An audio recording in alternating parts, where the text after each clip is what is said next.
You know, it is amazing, though. We have rallies. We have tremendous rallies, sometimes 25, 30,000. We had one 2 weeks ago in Alabama, 35,000 people.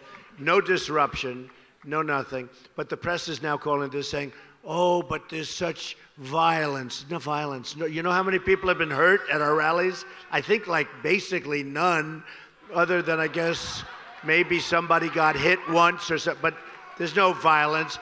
And you know, in Chicago, we canceled because I didn't want to see it. I mean, this huge group of people formed, like 3,000. We're going to have 25,000 people in Chicago.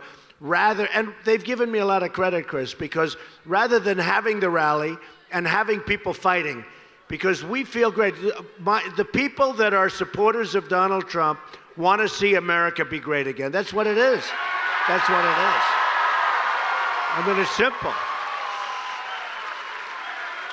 So rather than fighting in Chicago, I did something that was a good move, a good decision, because I don't want to see anybody be hurt. And what happened is, and we've been given so much credit for that decision, nobody hurt, nobody, no problem, it went away. But because of that, people say, well, is there violence? There's no violence. There's love fests. These are love fests. And every once in a while, I mean, sometimes, like you just had, somebody will stand up and say something, and the police, who are so great, by the way, in all cases, I mean, they're great.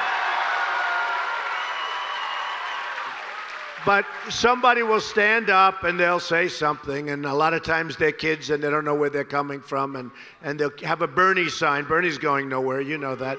But they'll have a Bernie sign. Probably given to them by Bernie. I mean, they're the Bernie signs, the exact, they're made by machine. They're made the same signs that you see.